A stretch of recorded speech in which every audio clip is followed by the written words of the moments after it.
This episode is presented to you by DraftKings. The crown is yours. Welcome back to a special dugout edition of All the Smoke. We're out here in Atlanta, Georgia, MLB All-Star 2025. And we got someone special, man. 14-year pro, Rookie of the Year, 3-time All-Star, 2-time World Series champ, 2-time Silver Slugger, Atlanta Braves Hall of Fame, congratulations. Comeback Player of the Year, congratulations.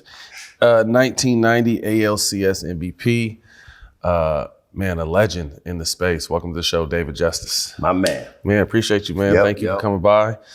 The 90s, set the tone for the 90s in Atlanta, because it was a different time. Okay, so you almost got to go back 5 years. Okay, come on. All right. Take us all the way back. I'm drafted in 1985 by the Atlanta Braves in the 4th round. And at this time, the Atlanta Braves was the walking mat of the National League. I was talking to Eric Davis, Eric the Red. Yeah. Eric Davis, he said they should come through Atlanta. They know they getting 4 hits every night. Going out. They're going to beat us on and off the field. Right? So that's how the league looked at the Braves. Mm-hmm. Like, when you want to get your numbers up, let's go to Atlanta. So I'm drafted in 85. And at this time, I'm in rookie ball. I lead the league in home runs. And so the next year I come in 86. And now I start seeing, there go Ron Gant. There's Mark Lemke, Jeff Blauser. Oh, man, there go Tom Glavine over there. Then we get Kent Merker. And here comes Steve Avery. And see, what the Braves did is we have this thing called instructional league. So after a minor league season, because the minor league season is only 5 months. Okay. So after a minor league season, there's a thing called instructional league. And a lot of times, instructional league is for like some of your top prospects or guys that are moving up. Okay. And what the Braves did is they brought us all together down in West Palm Beach, Florida. And now we got a chance to hang with each other, be around each other. Because, Matt, that's back in the day when ain't nobody got no money, man. And, our minor leagues is where you get real tight. The hotel, we stayed in hose where, when you open the door, you outside. Well, speak to it, because I did minor leagues in the NBA, and it was nasty. Those are the historic, like, long bus rides. Yeah. But talk to us about that. Yeah, we see it like in major leagues sometimes, like we see it, but what is it really like? Because I know that minor league grind is a real grind. All right, I'll tell you what it's like. So 1985, I'm drafted. All right. And I go to Pulaski, Virginia. Never heard of Pulaski, Virginia. And it's only 4 brothers on the team. All right. And I got my contract. Now I was getting paid, man. I'd make $700 a month. Well, you couldn't tell me nothing in 1985, $700 a month. Especially when my mama was giving me $20 a week to go to college. Come on, man. You give me $700, boy, look here, man. I'm eating good. Well, I'm getting all kind of McDonald's and Burger King and all that. So we go to Pulaski. And, I see these 3 other brothers. Ellis Roby out of Arkansas was my roomie. And then we had a dude, James Nyland, who was from Virginia. And we had Terry, I can't remember Terry's last name. He was from Chicago, played at Simeon. So we got to go find a place to live. Mm-hmm. Man, we lived in a 2-bedroom trailer home. All right? 4 brothers, 2 bedrooms. All right? Nope, we was not doubling up, because I know you're looking like we was doubling up in the bed. Nope, we wasn't doubling up. So during the day, we had 2 couches in the living room. Okay. One of it was the couch by day, my bed at night. So I slept on the couch for 2 months. Terry slept on the other couch. James Nyland, because he had the car, he got dibs on one of the rooms. And we just let Ellis have the other room, because Ellis was a delicate flower. And, sensitive brother. So we like, man, you go ahead and take that room. And so it was 4 brothers, and James Nyland had a yellow Pinto. Nasty. A yellow Pinto. 4 brothers in a Pinto riding around Pulaski, Virginia, for the summer. So as you can tell, all our focus was definitely on the field, because we wasn't pulling nothing in the streets. Imagine 4 brothers rolling up on a group of girls. Listen, man, let's just play baseball this summer, man. Shut it down, y'all. So, man. And then it was funny, because we'd wake up in the morning, wasn't nothing to do. So Ellis used to watch the soaps in college. Mm-hmm. So they throw on Young and Restless. He throw on Young and Restless. All y'all was hooked. Man, it took about 3 days and everybody was hooked. So So we would watch Young and Restless, go grab like McDonald's, something like that, and then go straight to the yard. And went to the yard. Now I'm coming from a small school, Thomas More College, where we don't even have a home run fence.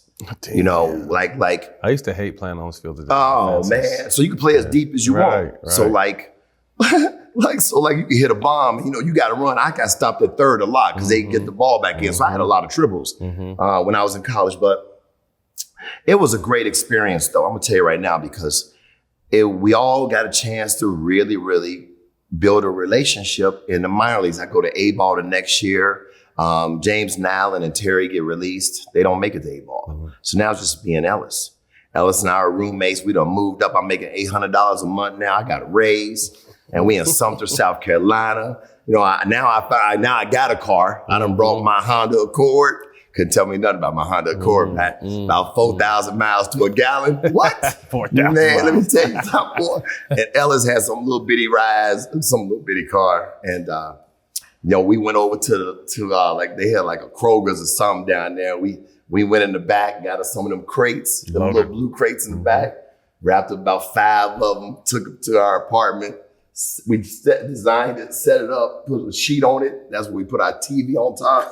Then we went and got 2 lawn chairs, long ones, and we put them right in the living room. That was our living room furniture, dog. And every night we'd come home, like Siskel and Ebert. We sit up in that bad boy watching TV. It was the best experience. The bus ride you're talking about, yeah. But you know, you gotta remember, you got all these guys from all over the country. Right. And everybody in many ways represent where they from. Yep. So it was always singing. Like, you know, we got a couple guys that can sing, then the rest of us was background singers. Right. You know, and it was just a lot of fun, man. And whenever we go play in a city, I swear it was always a Denny's or a Waffle House across the street. And before we would go to the yard, you know, we would put out the call, hey, fellas, we're going across the way. Pre-game meal. Who want to come? And then everybody, but the beauty of it, though, is it really built a brotherhood in the minor leagues. So that by the time once you get to AAA, you fly now. Okay. Man, by the time I got to AAA, man, we won a AAA Governor's Cup in 1989 championship. And that's me, Ronnie Gamp, Mark Lemke, a guy named Tommy Green, Ken Merker, and then the Smoltz and Glavine were already going to the big leagues. So by the time we got to the big leagues, and you get into that clubhouse, 1990, I was Rookie of the Year on our last place team. It was the only last place team I ever played on in my career. It was about my first year in the big leagues. And the Braves just needed to weed out that old negative mentality that permeated. And I think that's a lot of franchises that have just been losing. Once you like start getting the right talent, you still need to change who's around because they're accustomed to losing and losing ways. Exactly. And we had 2 buses. So the first bus is management, the trainers, the merry guys, you know what I mean? And then the second bus is just Animal House. So the second bus is all out, talking junk, laughing, music. And so my introduction to the big leagues, 1989, I was seeing the veterans talk a lot of junk about the young players. Man, we in Houston, we had a picture of Joe Baver. Joe Baver gave up a home run. He had a pitch called a palm ball, which I'd never heard of. And we on the bus. And Andres Thomas, our shortstop, he goes, hey, Baver. And we done lost the game, right? So we just kind of quiet. It was quiet a lot of times after our games. We lost 100-something games. So it was quiet a lot on our buses. But he says, hey, Baver, what the hell is a palm ball? I tell you what I'll do. I'll tell you what I'll put in your palm. A plane ticket home because you was a sorry mother. Damn. I'm a rookie. I'm looking like, what? So then I got another rookie because I don't want to throw his name out there because they made him teary-eyed one time and he's my boy, man, and he won some World Series with me. But they were hard. You see, at one time, we get one of our veterans sitting in the very back. He was on a bus driver. Hey, Bussy, man, why you driving so slow? Bussy, talking junk. I ain't never seen this before, and I bet you ain't never seen this before in your sport. Our bus driver pulled over. He pulled over. Oh, I ain't taking this shit. He pulled over, put that bad boy in park, got up, and gonna walk to the back to fight one of the teammates. Really? big old brother too. Like he been in the gym 3-4 days a week, driving the bus. He got up, he was filling out that unit. He got up like this. We was like, oh shit. But thank God our hitting coach, Clarence Jones, was right there. Clarence Jones kind of stopped saying, my man, you know, he been drinking, whoop de whoop. And the guy was like, all right, man, well, I'm just saying. Right. Turned around and got back. And as a rookie, this was crazy. Well, anyway, we go into 1991, bro. We go from worst to first. I would say 99% of that negativity was gone, and now it's on us young boys. Did they bring everybody up, Gant, everyone? Did you guys all come to the big leagues together? In 1989, we won the Governor's Cup. They brought 8 of us off of that championship team. Is that rare? That sounds like a lot. I think it's rare. That's a lot. That's a lot. But you have a team of a losing team, so they like, listen, we're going to play the young boys and give them some experience. And it was crazy because in 1989, the Dodgers and the Astros were fighting for the National League pennant. And Tommy Lasorda, because when we got called back up, we got Houston. And Tommy Lasorda was like, the Braves had announced that they were going to play the young guys. So Tommy Lasorda went off to the media like, well, no. You got to play the regular team. Don't play these young guys assuming that we're going to get whooped. Yeah. Man, they threw Mike Scott against us, one of the best pitchers in the National League. I shot him for my first Major League home run. Gant shot him. We won 3-0 that first game. You couldn't tell us young boys we wasn't about to roll. Because we were winning at every level in the minors. Not necessarily championships, but we were getting there. Winning, right. And we had formed this nucleus of young dudes that loved each other and it was boys. We won the Governor's Cup in 1989, like I told you. I remember celebrating on the field. And I'm jumping up and down, and I tell our manager at the time, Jim Beecham, I said, Beach, we can do this in the big leagues. 2 years later, we go into our first World Series. Wow. Yep. So Beach was now 1991. Beach was part of our coaching crew at that time. I said, Beach, remember I told you we was gonna come. And bro, we 14 straight National League pennants in a row. I wasn't there for all of them, but we set the foundation. What's that like though? So you're changing the foundation and the culture within the organization. How is that paying dividends off the field? I mean, you're someone who's on the cover of Ebony magazine, People magazine. Like you're living the good life, good baseball, and the eligible bachelor in a town that was popping. Yeah. So he said, yeah. So there wasn't a better team to come up with than the Atlanta Braves in Atlanta, Georgia, because you talking about. That's when Jermaine Dupri was young, coming up. Yes. You know, Hotel Holyfield. I don't know, Rick Ross's crib now. Man, we used to ride past. Holyfield House looked like a hotel, bro. We ride past because they had an affluent Black neighborhood down that way where, you know, the fellas lived. And, you know, you talking about Dallas Austin, TLC. Then you got the Falcons with Prime Time, who was with us, Andre Rison. Like the city was popping, you know, Club 112. And I mean, like, I'm running into Too Short and Ice Cube. And I mean, like everybody was kind of falling through Atlanta. And then because 1991, it might have been probably around July, August, when it was almost like the country started taking notice of this young team.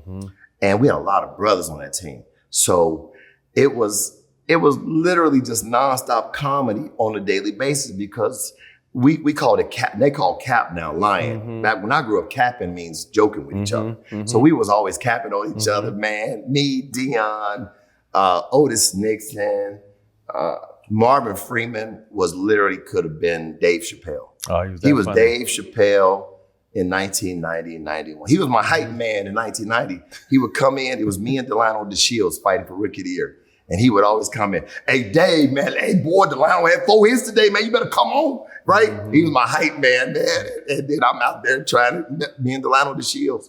But we just had a real fun team. And then all of a sudden, we just captured America. Matt, I'm telling you, we went from 3,000 fans to 50,000.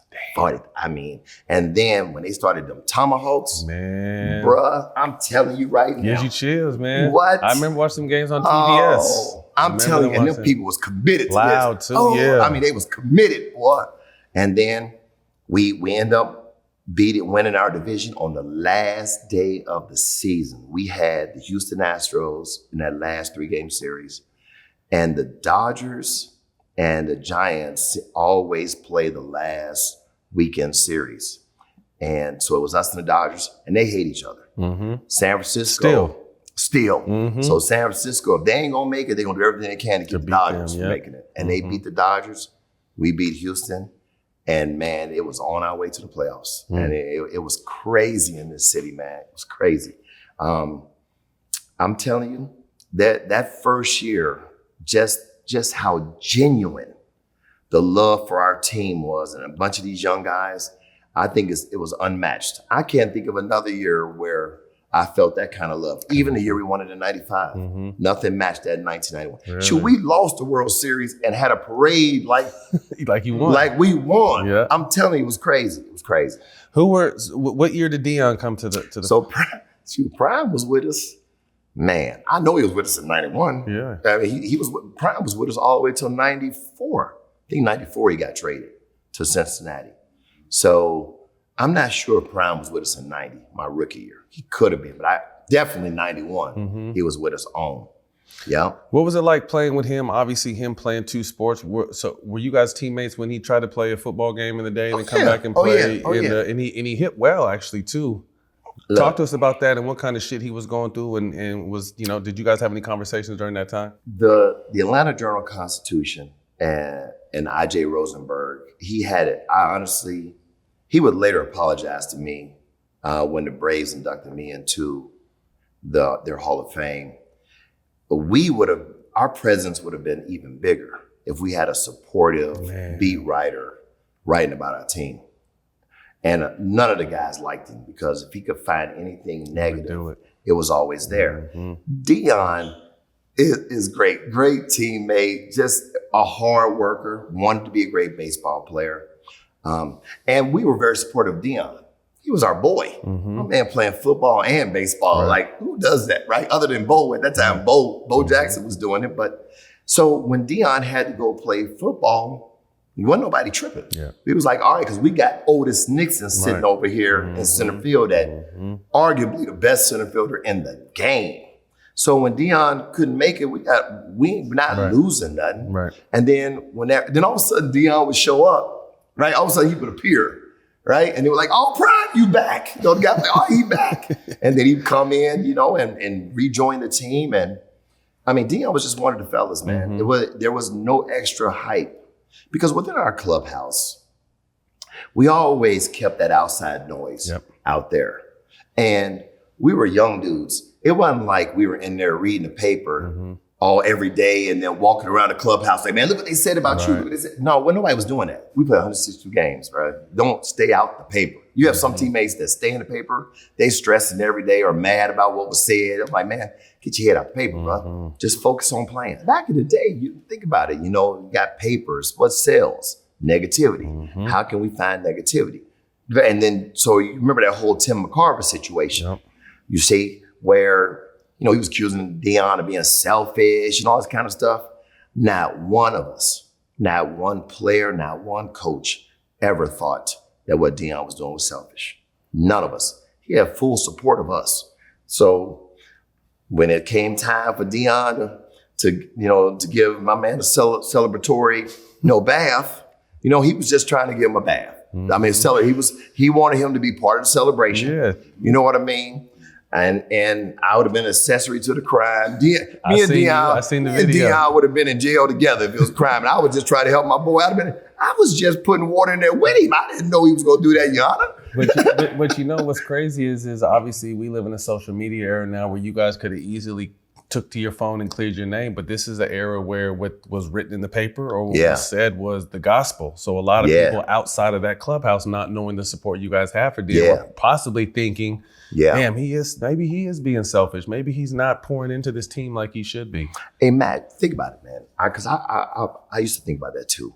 When you're young and you're growing up and you listen to the radio or you watch the so-called experts on TV, you read it, you tend to believe that they tell you the truth. Like I never once, before I became a professional athlete, I think that they be lying. Why would they lie? Who lies out here? I know I'm coming from Cincinnati, Ohio, maybe a little bit sheltered from that standpoint, but that's literally And I believe that most fans, if they hear it on the radio, read it in the paper, see it on TV, if they said it, it must be true. Mm-hmm. It's not until you become a professional athlete or until I became a professional athlete that I realized, oh, they're out here just slanting stuff. Mm-hmm. And they slant it for those that they want to slant it, negatively or positively. Mm-hmm. You know what I mean? They hide. Like I say, some guys get the pass. They hide. They know your dirt, but no, we're not going to do that to him because for whatever reason it may be, we're not going to tell his dirt. But we'll tell his though. But we can't wait to tell his dirt. Okay? And they looking to tell your dirt. Yeah. And that still goes on today. Yeah. You see, there's no question. Still goes on today. Young black superstar in the early 90s in Atlanta. I mean, what was that like? I mean, again, it was more than baseball out here. You guys captured the country and did it in a winning fashion. You guys were all young. And there was an influx of black players at that time. Obviously, we've seen a huge drop off and decrease. But what was it like just in that time with that team? You said the chemistry. Obviously, you went four times total to the World Series, right? With the Braves, 91, 92, we won in 95, and we won in 96, 4 times. So it's just, I mean, you guys are winning, you guys are hanging pennants. You said, what, 13 straight pennants? 14 straight.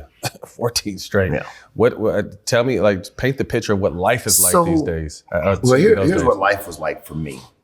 When I came off of rookie year, and I come into spring training the next year, for some reason, I felt this sense of, I need to be a leader. I need to start. And how old are you at this time? I'm 24. Okay. So I need to be a leader because there's a lot of attention around me being rookie of the year. And I'm starting to get a lot of focus. Matt, like I said, I'm on the covers. It's like they got me on the spring training. I mean, I'm everywhere. And way more media in my locker. And I used to always say, you know, I'm representing my family name, Justice, myself personally, and then I'm representing us, the black people, black folks. So, and I'm in the city with a lot of black folks. So I literally thought it was very important that whenever I could get out into the community, I did it. So I ended up coaching basketball. 1990, after one of my seasons, I stayed in town and coached a youth basketball team, 13, 14-year-olds. Man, time of my life, brother. Really? We played at I think it's called Browns Mill Gym over in Decatur.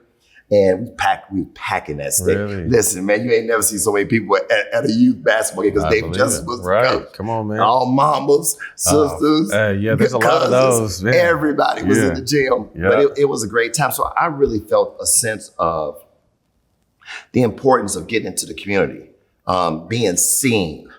I thought that was very important. And I enjoyed the love. I got a lot of love here from our community. And I think a lot of it was due to the fact of I would speak out on the issues that a lot of our guys would be nervous to speak out on, you know. I mean, even my own mom would tell me, baby, you know, you can't fight that battle by yourself. But I would say, Mom, he just asked me a question. I just answered it. For instance, I'm in my locker. Reporter comes to me and he goes, hey, David, do you think there's racism in baseball? This is 1992, I think it is. And I sit there for a second. I say, well, baseball is a microcosm of society. So therefore, if there's racism in society, then there probably could be racism in baseball. I said, back in them time, we had beepers, right? I said, if you saw a young white guy walking down the street with a beeper, you might think he a young doctor or lawyer. But if you see a brother walking down the street, you might think he a drug dealer. Man, they had trade justice signs up at the stadium. Really? Trade justice. I'm like, man, I'm just answering the question. Right. But tell me where I'm wrong. And were you lying? Tell me where I'm wrong. Where's the just lie? tell me where I'm wrong and we can talk about it. They couldn't tell me where I was wrong. They just didn't want me to say it. They just didn't want that. But I didn't show up at the stadium that day talking about, hey man, come over here, let me just tell you about the racism in baseball. No, I was just in my locker talking. Right. So, you know, Matt, I had to learn. I had a teammate tell me, you don't always have to answer the question that they ask you. See, I'm coming from Cincinatti. Like I said, I'm from the Midwest and I'm used to you ask me a question, I'm just going to answer the question. I didn't know. So I had to learn. And I didn't have anyone that that kind of brought me in to show me the way. Yep. So I'm just stepping on landmines as I'm going, you know what I mean? Dale Murphy was the icon. And I ended up replacing Dale Murphy.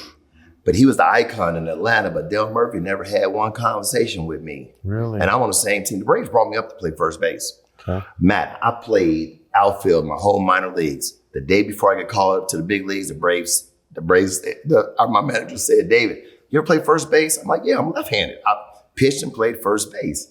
He said, well, the Braves want you to play first base tonight. I'm in AAA. I'm like, all right, cool. You know, I get it. I'm kind of excited to go over there. Outfield glove. I didn't got a first base mitt. The next day, the Braves called me up to play in the big leagues at first base because we had Murphy in right field.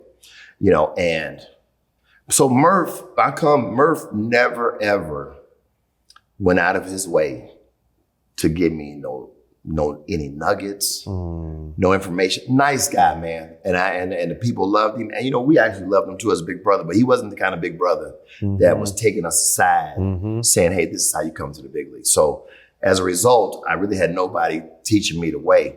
And Matt, playing first base in the big leagues, man, you don't even know how hard a routine ground ball is. Brother, I'm at first base. I remember we playing the Mets and Bobby Cox bringing the infield in, right? We in New York. Darryl Strawberry's up. I don't know if you know Straw. Straw's 6'6". Come on, you man. know, swole, the man at the time.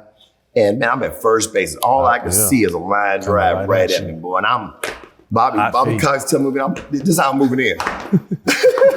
I'm just doing this with my feet. I ain't, Man, Straw hit that thing on my head. That's the first time I ever said, yeah.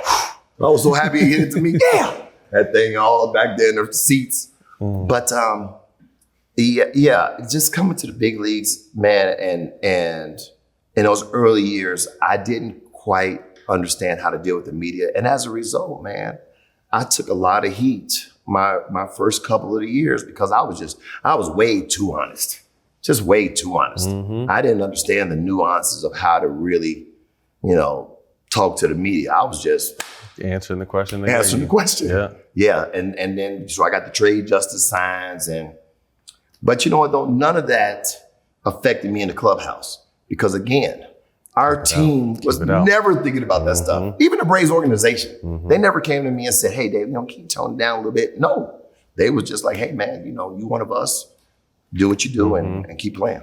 Obviously learning and transitioning, but what was it like having personal stuff public, such as relationships and stuff like that? How hard was that back then? Because again, if there's some bullshit out there, you just kind of have to go with it because there's no real filter or, opportunity for you to speak your piece. So I didn't really have any really real personal stuff until, you know, Halle and I got together, you see. And of course, that was a lot of focus because back in them times, I can't think other than Joe DiMaggio and Marilyn Monroe. I can't think of anybody before that was us. Come on, man. You know? Come on, man. I can't think of no one. And then Halle coming up young and being hot and just trying to make her career. And then you got me.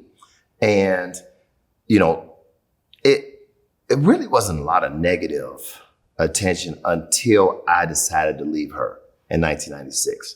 You know, I remember Halle saying to me, you know, hey, you know, she asked me to marry her after knowing me for 5 months.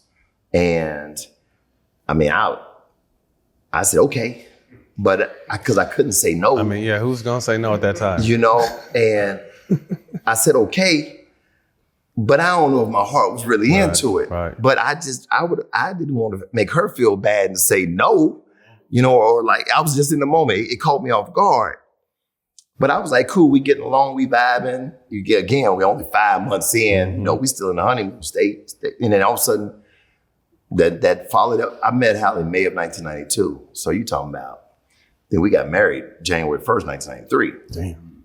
Right? And, but we spent a lot of time apart because she was doing movies in this country, that country. And we honestly, we probably could have made it if I knew about therapy. If we knew about therapy, we probably could have made it because we never had any major issues like that. It's just that because I was young and had only been in, honestly, one real relationship before her, my knowledge and my understanding, my wisdom around relationships just wasn't vast. So I'm looking at my mom, and I'm a Midwest guy. So in my mind, I'm thinking a wife at that time should cook, clean. Traditional. You know, and then I'm thinking, okay, if we have kids, you know, is this the woman I want to have kids with and build a family with? And at that time, as a young guy, she don't cook, don't clean, don't really seem like motherly. And then we start having issues. Listen, we never, I'll say this. We never had any issues about other women, other men. I mean, like, I was never tripping when, well, I was tripping one time when she. Hold on, I got one time I was tripping. At one time, because I didn't understand it. When we were out to lunch in LA, and I remember I'm from Cincinatti, man. I ain't even in LA scene like that. And she see an actor that she worked with one time, and he came in, hey, kissed him on the lips. Oh. What we doing around here? Was he European or American? I'm confused. American. What the fuck is going on here? Oh, so I know this is gonna be a conversation. So we get home and I ask about that. Oh, that's what we do in LA. Oh, okay then. So now her manager and I used to go to this restaurant all the time. Had a young lady at the front seat us all the time. We went there so much, she became so friendly. We got the hugging her every time we come in. Hey, how you doing? Just regular hug. Take Halle and his wife to lunch one time. I said, Halle, this is such and such. This is Halle, right? Halle looked at that girl, saw how fine she was. Man, she gave her one of them, like barely touched her hand, right? Just played her crazy. I was embarrassed, bro. I was like, but wait, hold on. I just hugged the girl. Right. You kissed this dude, and you mad at me because I hugged the girl? So remember, we young. So, you know, young, you get petty. Yeah. You know what I'm saying? You petty when you're young. There's things you just do that are petty when you're young. Well, anyway, the honeymoon stage was over, right? And now it's just David and Halle. And when it's just David and Halle, I just realized this is not the person I want to spend the rest of my life with. So February 1996, I told her, hey, I can't do this no more. We don't have any kids. You said you wouldn't want any money from me because really she didn't have any money. I was the one who bought the house in LA. I was the one who had my house in Atlanta. I'm really footing everything. And I said, you know, you said you didn't want any money, so we don't have any kids. We should just make a clean break. And she was like, no. No. And then all of a sudden I find out I got all these women. I find out I'm doing all this other stuff. And so what she was doing is, see, I'm just an athlete. I don't have managers. I don't have this system behind me. You see, she got managers. She got all this kind of stuff. She got the machine. She got the machine. So you got the machine now coming against me. And I remember my mom saying to me, she was like, listen, baby, all the media want to do is see you two. You young black kids fighting with each other. She said, you just take the high road and let her say whatever she want to say, but I don't want you out here talking bad about that girl. My mama said this to me. I'm an only child, raised with just my mom. What my mom said was gospel. Right. So I said, okay, Mom, I won't salt her like that in public. I might talk a lot of junk to the boys, but I ain't gonna say nothing in public. And I didn't, man. I didn't. I just watched her say all this stuff about me, and I was like, and so crazy is the one thing that probably I would say hurt the most is Halle had a relationship with a gentleman who hit her on the side of the head, and so she lost some hearing, but she never made him public, and I'm not gonna make him public because I ain't gonna do him like that. I know who it is. But for people to think, oh, it had to be David Justice because the only person they associated her with was me. Now, she said it was a former boyfriend. I'm not a former boyfriend. I was her husband. Right. That's different. Big difference. But literally, from 96 until even today, sometimes I'll see something on social media. Well, he hit her in the head. And I'm like, Oh, that's just a quick Google search. Yeah. Do a quick Google search. That girl ain't never said I hit her in the head. But one thing I didn't like is, but she let you think that. Right. She let the world think it. That's tough. She didn't come out and say, That wasn't him. oh, no, it wasn't David. But I'm not going to say who it was, but it wasn't him. No, she let the world think that it was me. And that I never appreciated with her. I thought she was dead wrong for that. I thought she should have handled that better. And I always say it like this, man. If I was so bad, you would think she would keep my name out of her mouth. She would be so happy I left, right? If I was so bad as a husband, she'd be like, whoa, I'm so glad he left me, boy. Because it ain't like it was hard for her to find a next dude, right? She kept my name in her mouth because she wanted to be with me. She wanted us to work out.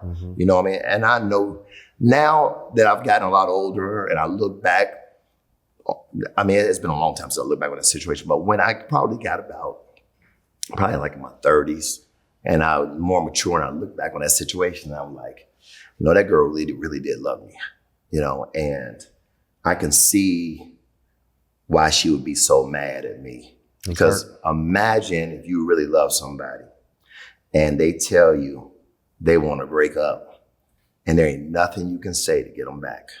That's had to be tough on her. I just wasn't emotionally mature at that age to really truly understand the magnitude of how she was really feeling. And I would have did things different back then too. I wouldn't have just, man, literally when I left her, I didn't even talk to her no more. Like, that is so, that like, I didn't even ease out. Hey, I don't want to be together no more.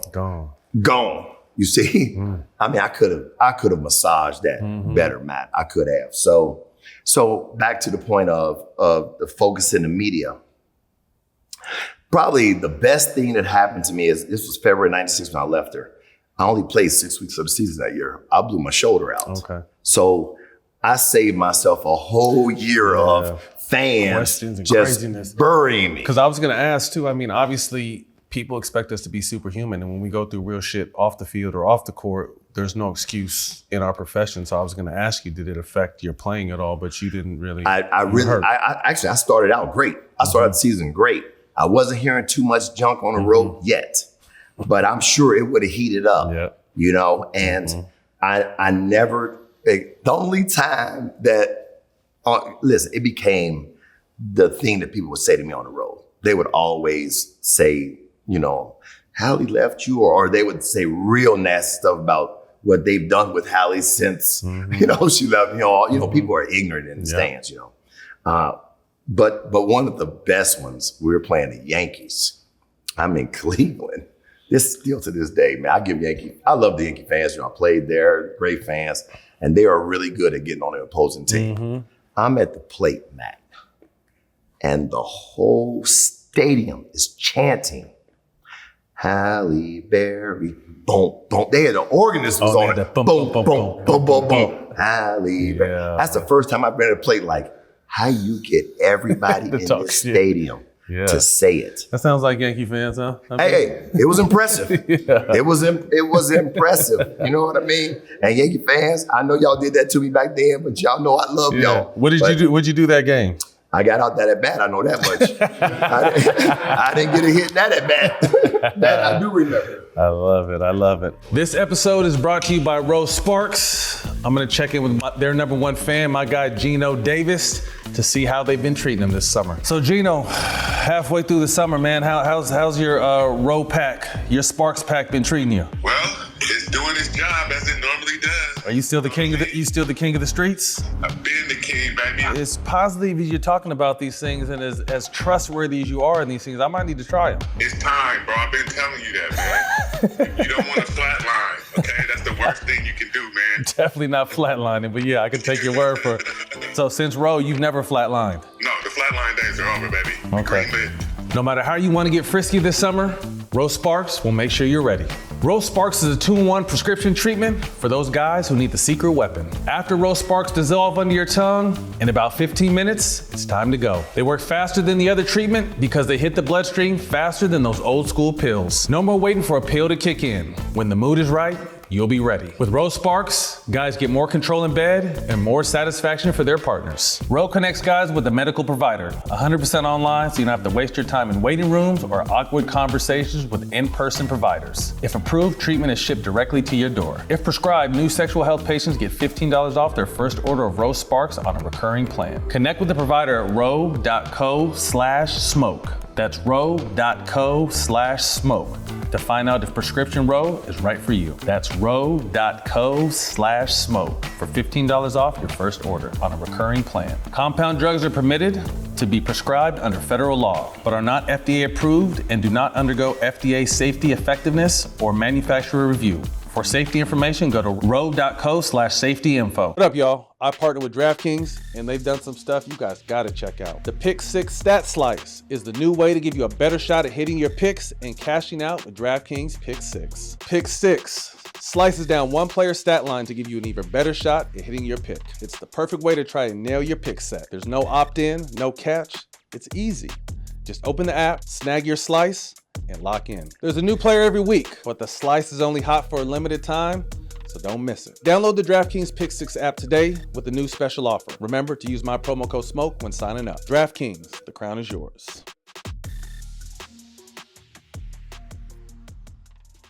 Man, take you back, Cincinatti. What role did the Big Red Machine play in your life? I know you were a multi-sport athlete, but I mean, obviously, you know, Johnny Bench, Pete Rose, Joe Morgan, Tony Perez. How influential were they on you? Listen, man, as a kid growing up in Cincinnati, and I went to Catholic school my whole life, they would bring the TV into the classroom on opening day so we could watch the Reds. It's a culture. The culture, everyone loves the Cincinnati Reds. On bat day, they would give a real bat. We would go to the stadium on bat day, a red bat. Man, about 6 of us would go to bat day. That's 6 bats now we got for the whole summer. And then, of course, we spent all our money and had to walk home from the stadium. We talking about 10, 11 miles we walked home with our bats from downtown Cincinnati Still back excited. to the neighborhood. Excited as it could be. And listen, it was the easiest 10-mile walk ever. Because, back in our day, life had us in shape. Yeah. So I got the opportunity to meet all of them. Johnny Bench calls me Mr. Happy because every time I see him, I feel like I'm 9 years old again. Dope. I'm so excited. Pete Rose and I had the same birthday. Oh, wow. So every time it was Pete Rose's birthday, it's mine. So, I'm in school talking, hey, y'all, it's my birthday today. Yeah. Me and Pete. Me and Pete. The same birthday. Yep, 1941. That's when Pete was born. I remember that. Tony Perez, because I played first base, so I wore number 24. Because on our Little League team, like our second baseman wore number 8. Shortstop, David Concepcion wore number 13. Like, it was like that. And man, I'm in the big leagues. 1993, the Marlins have just come into the league, and we go play the Marlins down there, and I'm standing in the dugout, so I look up, I see Tony Perez behind the hitting cage. Matt, I flew over there. Hey, Tony, I'm David Justice. I'm from Cincinnati, Ohio. I used to wear your number. I was so excited to meet him, man. And look, even when little kids come to me now, right? When you can sense how much the energy, of a fan energy. Yeah. I know he felt it because I can see it in his smile. That's dope. Joe Morgan, got to know him. 95 World Series. Me and Joe Morgan, we are sitting near the weight room talking about my approach for the game that night. Yeah, him telling me, David, don't always just take the fastball away and hit the left field. Wait him out sometimes. Yes, Joe Morgan, man. Joe Morgan, we always had a special relationship. Because I always show so much love to the old timers, man. Like, they call it giving them the flowers now. Man, I stayed giving flowers to every veteran or older guy when I was a kid that I met. From, and then like Pete Rose. Pete, I first met Pete. I told him we had the same birthday. Pete always messed with me. And then Ken Griffey Sr., again, he was with the Braves when I was coming through the minor leagues for a short period of time. Look, bro, the Big Red Machine meant a lot to us brothers in Cincinnati. Heck, I was rooting for the Reds when I was in the big leagues until my rookie year. I was still rooting for the Reds. Fan. That's fine. Yes. Man, I wanted the Reds to win every time except when they played us. But other than that, I'm checking on the Reds. I felt the same thing with the Lakers. That's funny. You know what I'm saying? Yeah, So the Big Red Machine, man, they had a big impact on me because they played the game the right way. They were good, tough. They had that energy, and our whole city, to this day, they're still in the game of baseball. When you say Big Red Machine, you know exactly what it was them dudes right there. Yeah. Your opinion on the PED phase of baseball? Okay, so I want to say that in 1988 was the first time I ever heard of someone taking steroids. But I was in the minor leagues. I remember we were in like Huntsville, Alabama, and we were in the dugout, and they were talking about the Oakland A's. You know, and since Canseco came out, so I can at least name drop Canseco. They were saying Canseco, and then I ain't gonna name drop the other dudes. But that's the first time I had ever heard of it, right? And then I get to the big leagues. None of that was going on in Atlanta. We never had one conversation about taking steroids. Look, steroids to me, and all of us back then, when I thought steroids, I thought Lao Zato. I thought steroids will kill you. Steroids will shrink your package. I don't know any brothers trying to shrink their package. So steroids is one thing we not gonna be dealing with. But that was our limited knowledge of it, like literally that limited. And then I'm with the Braves all in '96. Never, ever once anybody had a conversation about it. But now we go 1993, we go play the Phillies. And Phillies got some big dudes over there, Dykstra, right? Krug, and I had gotten sick in Philly, and I went to the doctor. We're on the road, and the doctor said to me, "Hey, you know, there's guys on the Phillies taking steroids." He said it to me. I don't know why he said it to me. And then he confirmed, he said one of the guy's nuts was shriveled up to, yeah. And I didn't respond. In my mind, I'm thinking, yep, that's why I ain't gonna never do that. But anyway, and then there was a couple players that at All-Star game, you see like all the acne on their back. Some of the guys that came in the league that we was the same size as me. I came in the league, I was 6'3", 203.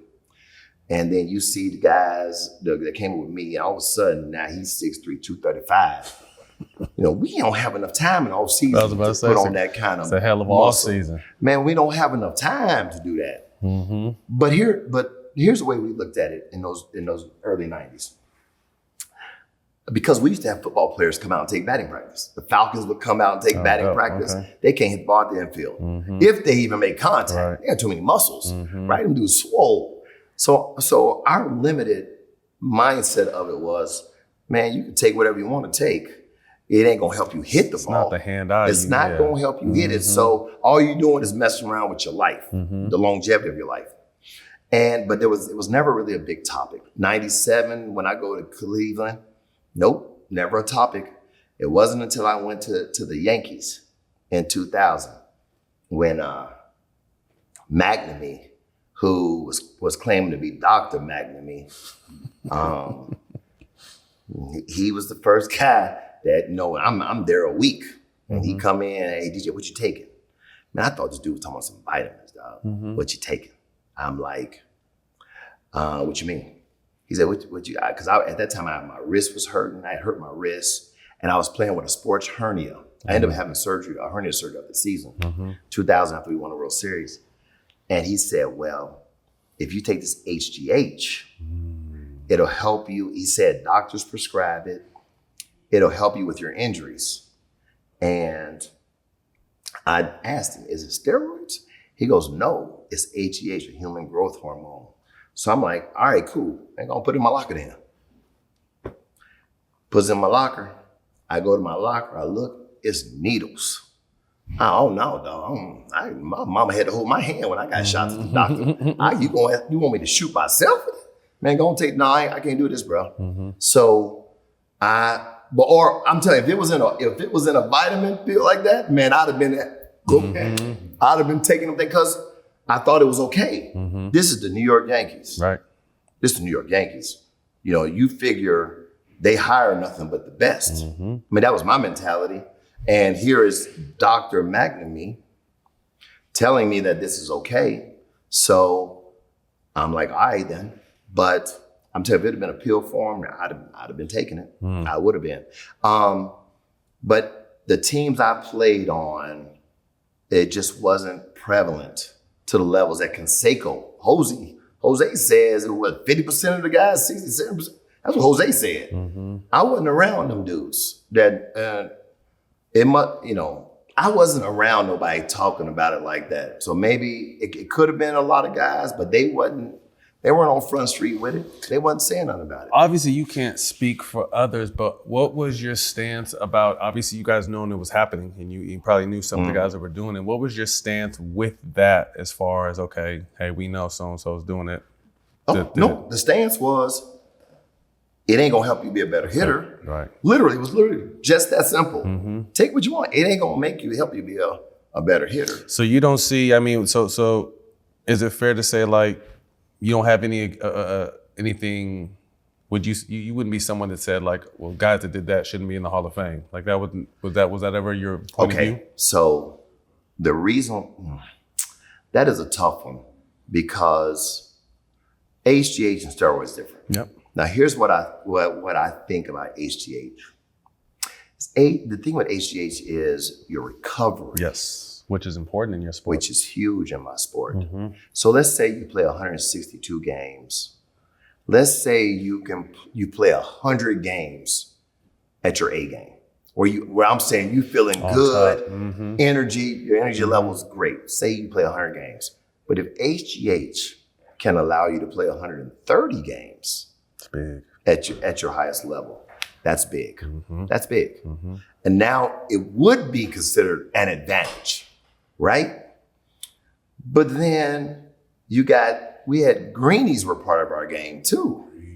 Greenies Explain were part what of the greenie, game. because I don't really, I heard of them, but is it energy? Is it stem? What is the greenie? So I took my first greenie in my last year in the big leagues. I was 36 playing on the West Coast with Oakland. And we had those day games, and I just can't get loose until noon. But we on the field at 1 o'clock game. I can't get loose until noon. And we on the field at 10. So I was like, let me try this. So yeah, it's just supposed to give you some energy. But there were teams that had like the biggest thing is jars of greenies sitting right there. I did an interview. I was talking to a reporter. We talking, interview me, right? He walking with me. I walk over to the coffee, take a greenie, pop it open into my little black coffee, drink it while we talking. He didn't think nothing of it. Just that normal. Yeah, it was just that normal. It was just that normal. Nobody saw greenies as anything. So they're almost like a caffeine pill? Yeah. Okay. Yeah, nobody saw it as anything more than that. So when you talk about, like I said, so I understand the perspective of guys that took HGH and steroids should not be in the big leagues because I do believe it absolutely gave guys an advantage that made them in their recovery, that made them be able to play more of their best baseball on a daily basis. And then you got all these guys like my man Fred McGriff, Crime Dog had to wait 100 years, it seemed like, to get in the Hall of Fame, who didn't do any of that stuff. All he did was bang every year, you see. So the guys who were really good players that didn't touch all that have been held out of the game, those are the guys I feel worse for, because shoot, had they done it, ain't no telling. Do you know what I mean? Ain't no telling what their numbers would have been too. So I don't really get caught up in it, be honest with you, because there's already guys in the Hall of Fame that we know used it. They in there. I ain't gonna name drop them, but they in there. They know they in there. And see, all of us baseball players know it too. Right, that's what I'm see saying. What I mean? Matt, you know it too. You know the shit, just like we know our shit. You see what I mean? Is there any truth that you hooped in college and didn't play baseball? Oh yeah. Talk to me about that. So as a kid growing up in Cincinnati, and at my time, we played 3 sports: baseball, basketball, football. Basketball, my number 1 sport, man. Okay. Then football, then baseball. I'm good in all 3. So, and everybody plays baseball as a kid in Cincinnati. So I played summer league baseball my whole life, from age probably 8 all the way up. There were times in which I could have literally stopped playing baseball, but didn't because coach called me.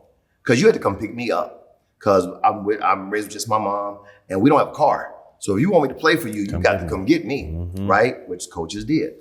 And so I'm playing baseball. I go to college. So a lot of people don't know I was 12 my freshman year in high school. Oh, I never went to. You said 12? 12. Damn. I was 15 my senior in high school. That's crazy. I never drove in high school. I got my license 1 month before I went to college. So I graduated high school in 1982. I should have been 1984. I get my license in July of 82.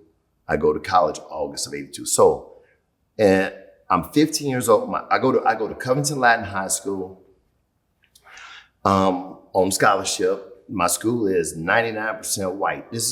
We're known for winning debates and speeches. If you're an athlete, you don't go to Covington Latin back in those days. And we wear ties every day. It's all boys. One of the best education you could possibly get in our area. This is where all the rich people send their kids, the future doctors, lawyers, everything in the area. We had 2 black guys in the whole school, me being one of the 2. My freshman year, it was me, and then we had Bradley Jackson, who became a doctor. He was a junior, still today, my man. But so I go to Covington Latin, and Matt, I don't even play high school baseball. I'm just a basketball player in high school. By the time I graduated as the all-time leading scorer in our school history. I think my record stood for like 30 years. 26 points a game. That's solid. 26 and a half. Okay, excuse me. 0.5. 0.5, yeah. I 6.2 assists, I think, a game too. So I dropped 9s too now. Yeah, all around. But listen, I never saw a shot I didn't like. so man, I mean, we would go into these schools, and they would call us Justice and Company. Like Matt, man, I felt big time in high school. Man, I walk in the gym and they'd be whispering, there you go, right? Come in. Everybody know I'm averaging 26 and a half. So I'm gonna be the one. So but I was unstoppable. And I'm before the 3. If we had the 3 when I played, I'm averaging 40. Because you don't even know how many jump shots I shot from the top of the key. Who compare your game to anyone in the history of the NBA? Don't give me no bullshit. No, I'll be for real. All right. I used to go to the hole. Okay. So because I grew up in the hood, so we especially game point. Because if you lose, you off the court. You might have to wait. Ain't no telling how long. So I used to go to the rack a lot. Like I would go to the line some nights. Like my highest game, I had 44 points. I went to the free throw line 16 times that night. One night I went to the free throw line 25 times. Damn. So my game, downhill. Let me think. I'm left-handed. Yeah. So I go to the hole. If you hit me, I had great hang time, Matt. Okay. Like you could hit me, and then I'm gonna finish. Take the contact. Because I'm used to doing that growing up. So my game was I'm thinking of a lefty. I would say I'm a broke down D Rose. Ooh. I'm a broke down D Rose. Not as fast, but I'm elusive. Not as great a hang time, but I had hang time. You was up there. You see what I mean? And I could jump. Now I can't jump as high as him, but I'm a left-handed in the rim version of him around the hole. I like that. So anyway, the only school would give me a full ride was Thomas More College. So I'm like, only way I'm going to college is on scholarship.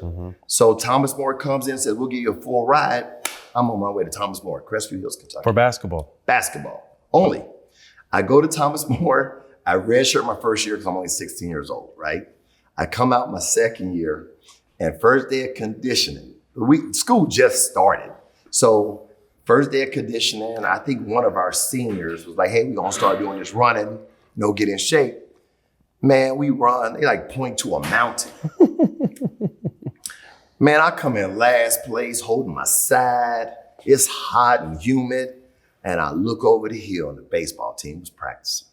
And I was like, well, I played baseball and as a kid growing up, if I play baseball, I can get out of this running for basketball. I went home and got my glove and spikes, came back the next day and went out for the baseball team. I was 17. I made the baseball team. So now when they doing that unnecessary running, I'm over here playing.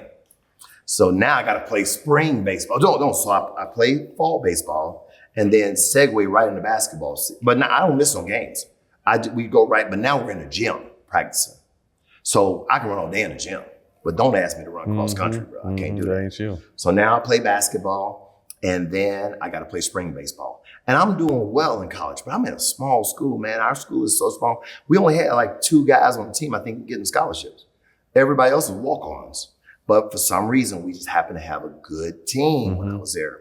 Come back the next year, Matt. Now I'm 18. This is my 3rd year. Now I'm draft eligible. I come back my 3rd year. I'm a redshirt sophomore. Now I'm 6'3", 190, and I can throw. I'm 18. Now I can throw. I can run. We go play Xavier University, Division I in Cincinnati. My first at bat, I hit a bomb over the right field, like a sports complex over there. They bring a lefty in the face with bases loaded. First pitch, he throw me. I shoot him up out of there. In the stands, the Atlanta Braves scout. Wow. Hep Cronin sees me. Who the heck is this kid? Looks at the book. Age don't match the years in school. They tell him, oh no, that's David Justice. He's young, right? Then he looks at me, he says, he would later tell me, he said, I ain't telling nobody about you, right? Make a long story short, the Braves draft me. This is like February, March of 1985. This is happening. Man, June of 1985, the Braves draft me in the 4th round. Of the 30 picks they took that year, only 2 of us made it to the big leagues. Me and Tommy Green out of Whiteville, North Carolina. Damn. This whole time, I'm going to college to just trade my basketballs. I'm not even thinking the NBA because I don't think I'm that good, but I got a scholarship. I'm gonna trade this basketball for a degree, majoring in criminal justice and psychology. I wanted to go into the FBI and in forensics. I always liked that, or I wanted to be like Jodie Foster from Silence of the Lambs. That was dope, you know what I mean? And they're talking to Hannibal Lecter. That's how I saw myself. And then I get drafted, and I got to tell you about what would be my last doubleheader of my college career. I'm in the dorms, and I'm about to go down to the field, and I remember the tennis guys was at the end of the hall. It was like, DJ, y'all about to play? I'm like, yeah, we're playing right now. And they were like, hey, we coming. So they start throwing all these beers in the cooler, the tennis guys. There's 4 of them. So we walk over the hill to the field, and as I walk over the hill, I think we were playing Kentucky State that day. And I see a bunch of cars up the street, right? I'm like, man, Kentucky State, they got a big following. Because we'd only get like 12 people at our college games. I'm serious, 11 parents and 1 girlfriend. I'm for real, nobody came to our games in college, especially at home. And so I get there, as I cross the street, some of the fellas like, DJ, come here. I'm like, what? They're like, man, look at all them scouts. Word had got out that there was a kid at Thomas More College that they needed to see. So I look up and I see all these people staring at me. I'm like, man. So my first at bat, I strike out on that. It's a doubleheader. I think it was my 4th strikeout of the season. I proceeded to go 6 for my next 8 with 4 triples. You already know why I had 4 triples. Because we didn't have a home run fence. Right. I would bomb it. I'm trying to get all the way around inside the park, stopping at 3rd. And the Braves scout, he's a Hall of Fame scout, Paul Snyder, even tells this story. He's sitting out on the hill out there watching the game, And I had a great game. Still didn't think I'd get drafted because I'm at this really small NAIA school. And the Braves took me. And still to this day, no player has ever been drafted out of Thomas More College. Wow. Still to this day. The rest is history. Yeah. Quickly, Glavine, Smoltz, and Maddux, their greatness. What was it like knowing that you had pitchers? Okay, first of all, Glavine, Maddux, Smoltz, and Steve Avery. Avery. Yeah. See, people don't give Steve Avery the love that he deserves, but I told him every time I talk about him, I'm going to bring him up. Steve Avery was as great as any one of those guys. And, when we were coming up with the Braves, that was just Glav, Smoltz, and Ave, and Mad Dog. They pitchers. Pitchers don't carry no weight in the locker room. They pitch every 5th day. So they just them dudes, the pitchers. The everyday players are the leaders. The everyday player. When we get up to have a speech, they sitting over there. They not talking. But watching them dudes do their thing, man, I'm telling you, Smoltz, if I had to win one game and I could pick any of them, I'm going with Smoltz. I'm going with Smoltz. You know what I mean? And Maddux is a monster, man. Maddux is no joke, but Maddux didn't win game 5. We could have won game 5 in Cleveland. Cleveland beat us game 5. Maddux pitched that game. We needed Glavine at home to win it for us. They were fun to watch. You didn't even realize you were watching greatness because that's all we knew. In the moment. That's them. We're in the moment. Yes. That's Glav, Maddux, Smoltz, and Abe. They gonna keep us close or they gonna shut the other team down. We need to get 1, 2, maybe 3 runs. Usually we get 3 runs, it's a wrap. It's a wrap. The only one we really felt like we might need to score runs with, for some reason, was Glavine. We always felt, I don't know, and don't ask me why, we just had that. It was a consensus amongst us hitters, like, we got to score for Glavine. But Maddux, Smoltz, Avery, we didn't just get 1 or 2. I think we're gonna close this out. But those guys, man, they were great. They were great teammates. Man, they're all very different, you know. But they had such a great camaraderie amongst themselves. I think they fed off each other. And each one of them wanted to be better hitters than the other. That was the one thing they used to, boy, look here. They used to brag about who was a better hitter. Yeah. They took pride in their hit. There was times in which, man, we might have 4 hits. Glavine got 2 of them. Glavine got 2 of them. So that was fun to watch as a teammate. Watch the dynamic of them always talking about who was a better hitter. That's dope. But they were great pitchers. And I didn't appreciate their greatness, really, until I left them. Until I went to a team that we didn't have as great a pitching as what I had been used to. That's when I really appreciated them. Clutch is a big word in sports, and you were always known as someone who was clutch. You had a storybook moment in Game 6 of the '95 World Series. The day before, you called out your fans. I want you to take a look at this. Set the scene for what you said about. Yeah. Do you want me to look at it first or talk over it? Both. Okay, we're talking over it. That first pitch was a ball outside. That's why my face was like, man, that's a ball, right? Now, we never faced this guy. Well, I don't remember facing him because we don't do interleague yet. But I'm on the fastball. In the bottom of the 5th inning, he struck out Fred McGriff on 3 curveballs in a row. All 3 curveballs would have been balls. So I lead off the bottom of the 6th, and I'm telling myself, I'm not swinging at no curveballs until 2 strikes. I'm going to give it to him because I don't think he throws them for strikes. I'm going to stay on the fastball until 2 strikes. So the first pitch was away, second pitch away. The third pitch, which is 1-1, curveball, that's a great curveball, time to throw a curveball. But I said, nope, if he throws a curveball for a strike, I'm going to give it to him. I'm going to stay on the fastball. He meant to throw a fastball away. He threw it in, middle in. And like Jimmy, we used to say, I quick snatched him. And as soon as I hit it, I knew it was gone. So as I'm rounding the bases, right, because people don't realize the amount of pressure that I was under that day. Because the day before, Oral Hershiser had said, all the pressure is on the Atlanta Braves. And there was a lot of pressure on us. We'd already lost 2 World Series. And they were already talking about us being the Buffalo Bills of baseball, which was something you did not want attached to you, right? So, and I mean, it was a lot of pressure. So when Oral Hershiser said that, I was like, what? And I don't like pitchers. So I'm like, man, you tell Oral Hershiser, I said, F him. And if you want some, come get some. Then another media guy, they know how to turn up my buttons. That's the thing. They know I can get emotional quick. So another guy said, well, Omar Vizquel said the Braves can't win a World Series. They've already lost 2. Bruh, I'm like, what? They talking like that? So then something in me was like, and our fans, they need to rally around us. Come on, man. Like Cleveland's fans, because Cleveland fans are some of the best fans. I went to go play in Cleveland. I'm telling you, some of the best fans you'll ever find in all the sports. They rode with us in Cleveland, and they were riding for their team in '95. It was like a European soccer match energy. They on their feet, right? And so I felt that energy. Our fans had been so used to us being in the playoffs. Spoiled. They were a little spoiled. It was like a tennis match. They only gonna celebrate when we do something good. So and then I threw in the comment about, hey, if we don't win, they're gonna burn our houses down. you know I'm just kidding, right? I don't mean it to heart. Anyway, I woke up, y'all, man, to the headlines, Justice slams Braves fans. Now I'm at the yard.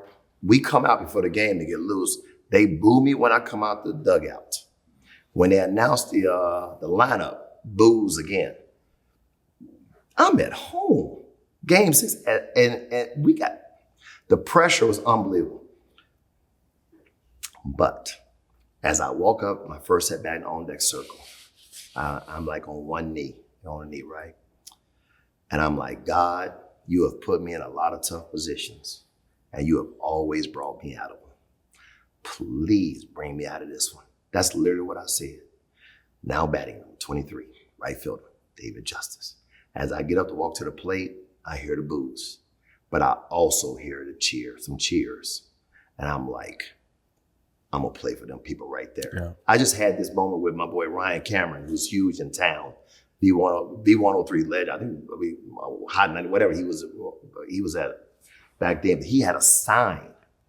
He was fully, we had his Braves jersey, he had a big old sign he made for me. Justice, you're our man. Yeah, right? And as I'm walking to the plate, man, I just put this smile on my face, kind of like a calmness. And I went to go play. First at bat, I walked. Second at bat, I hit a double into the left center field gap. And then here comes that third at bat. And I told you, my mindset was, we always got a game plan. I'm gonna stay on the fastball to 2 strikes. I gotta see his curveball for a strike first, because Freddie had swung at 3 of them, they were in the dirt. He might not be the type of dude that throws his curveballs for strikes. That 1-1 count, when I stepped out, I said, this right here is the time. If he's gonna throw me a curveball, it's gonna be right now. I'm gonna give it to him. If it's a strike, I'll give it to him, because now I have a reference point of what it looks like. And he went with the fastball again, and I got him. As soon as I hit it, I knew I got him. As I'm rounding second, right, I'm coming to a third, and now I can see the fans. And of course, it's pandemonium in the stadium. And when I get to home plate, you see, I go, yeah.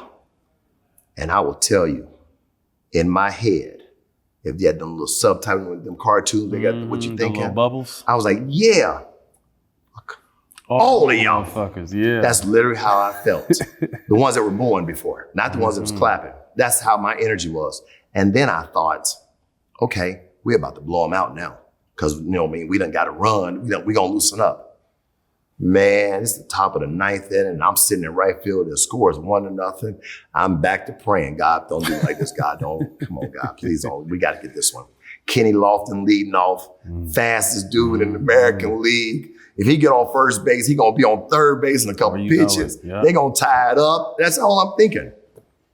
When Kenny Lofton popped up to our shortstop in foul territory, I said, oh, we about to win this thing. We about to win it. And then when Carlos Barrera hit that ball in the left center field, when he first hit it, I leaned back because I thought he got it real good.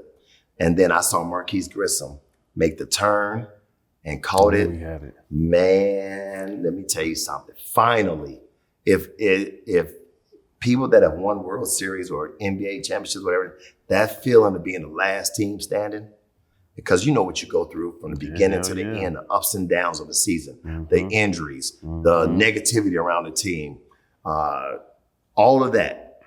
And to be the last team standing, finally, and then to bring the first championship to Atlanta, man, I'm telling you. And then we was in 112 right afterwards. Cracking.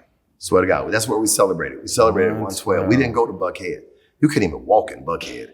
We were all the brothers. Well, I used to have a picture, I don't know what happened to it, of all of us. They took a picture of all of us sitting at a big giant table at 112 to help celebrate. We took our party to 112 with the peoples.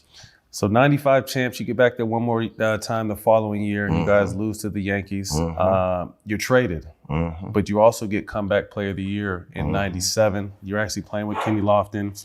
Tell us a little bit about Manny Ramirez, Jim Thome. What was that year like? So in 1997 spring training, I'm coming back because I only played 6 weeks in 96. I had hurt my shoulder. And a week before the regular season was to start, there was a rumor that David Justice or Fred McGriff will be traded. It's going to get traded. And Crime Dog is quiet, real quiet. So I said, Dog, I'll go ask Schuerholz. So I went to Schuerholz. I said, hey, am I being traded?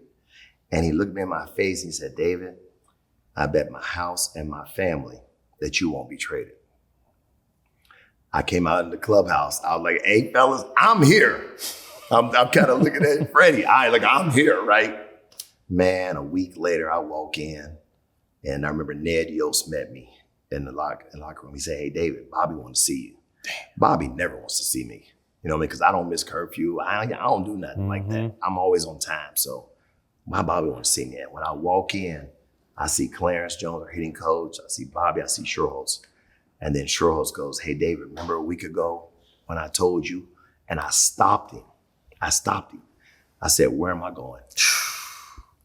He said, going to Cleveland, but you're not going alone. He said, Marquise Grissom is going with you.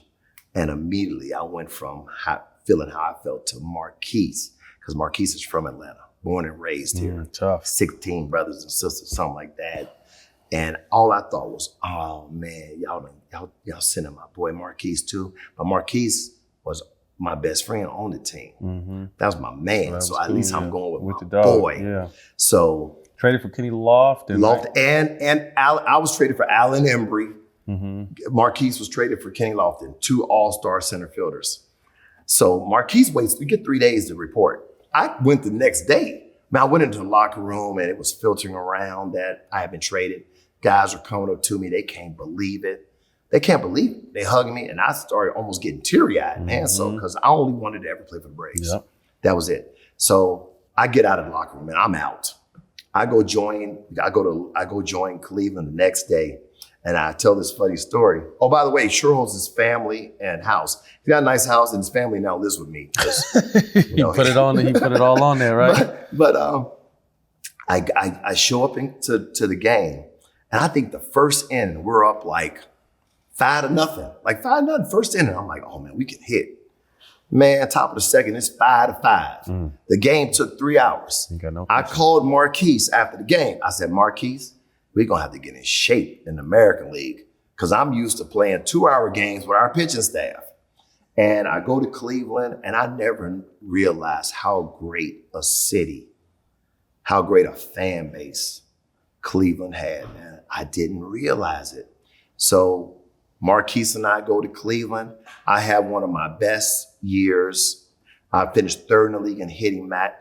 First year in the American League, I get voted into the All-Star game by their fans, by the American League fans. That's big. I got voted in. I was comeback player of the year. We go to the World Series. We lose in 7, though, to the Florida Marlins. And, it was over. My time in Atlanta was over, and now I'm an Indian. And it was some of the best time of my life playing with Cleveland, brother, before I went to the Yankees. Once you get into that. What was Manny like? Oh, yeah. Okay, so look. I go to Cleveland. Man, Manny Ramirez still to this day is the baddest right-handed hitter I've ever played with. Dope. Oh my God. It can't be this easy, man. His outs were hard. But one thing I give Manny a lot of credit for that people don't understand is Manny was usually one of the first guys at the stadium. Okay. And he in the cage working on his game. He's in there where he would take one of the clubhouse guys or he'd had a pitching machine on breaking balls. Damn. And let me tell you something. Manny was the one guy I played with he was egoless.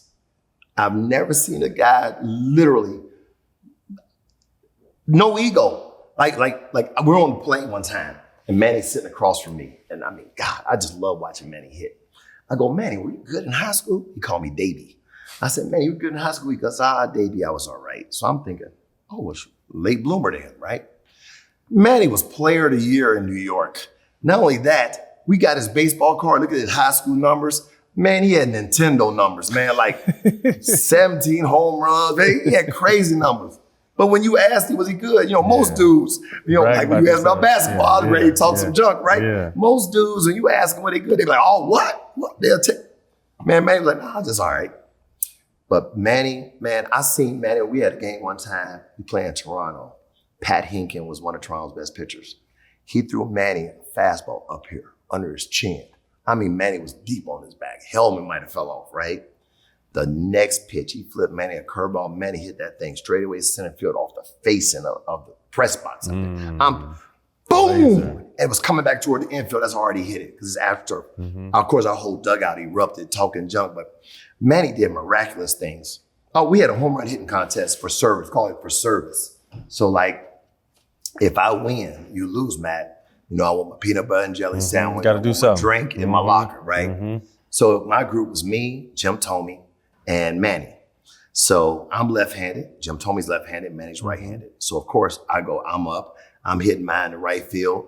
I always say I'm the king of the first row. I hit line drives. I don't hit 500 footers. I'm the 400, 410 line drives. Jim Thome, only park and hold him as Yellowstone. Jim Thome is hitting bombs. Manny Ramirez in a home run hitting contest gets up and is hitting it out of right field with us. He's not pulling his home runs. He's going oppo, boom. And then he looks at me and says, hey, Davey, I don't want to mess up my swing. I said, boy, listen, Manny Ramirez, man, I got so many Manny Ramirez stories, man. But I tell you what, he was a joy to play with, man. He is a teddy bear. Every teammate loves Manny Ramirez. Every teammate. One of the best teammates, definitely the best right-handed hitter I've ever played with. And I've played with some boys, but none of them to me are Manny Ramirez. Thought to be one of the best trades in Yankee history. In 2000, you helped them win the World Series. You hit a home run in the do-or-die game 5 in the ALDS versus the A's. I didn't like it. I'm an A's fan. ALCS MVP versus the Marlins. Hit a go-ahead 3-run home run in Game 6 to clinch Game 6. Again, that clutchness comes up. But what is it like? I mean, that's like the Lakers for the NBA, going to the Yankees. What was that like when you heard you were headed to the Yankees? Really? Stressful. And so we're in Kansas City. And again, Charlie Manuel was our manager. Hey, DJ, Charlie wanted to see you in the office, right? So I walk in the office. This is late June. And Charlie Manuel, we all love Charlie. Such a great player as a manager. And I remember walking in and I'm like, hey, Charlie, where am I going? Just joking. And he's got a pained look on his face. And he was like, man, they traded you to the Yankees. And I'm like, oh. Then I thought, but by this time, it's just business now. My heart was hurt when the Braves traded me. But now I'm in business now, I understand. So I wasn't hurt like that. But then it's the Yankees. And like this feeling came over me of, they gonna boo you. You better play good. There's a history of players that in their contracts, when they say like the trade, like there's teams you don't want to be traded to. A whole lot of people put the Yankees. Oh, really? Just they don't want that type of fire. They don't want that. Yeah. We're not there.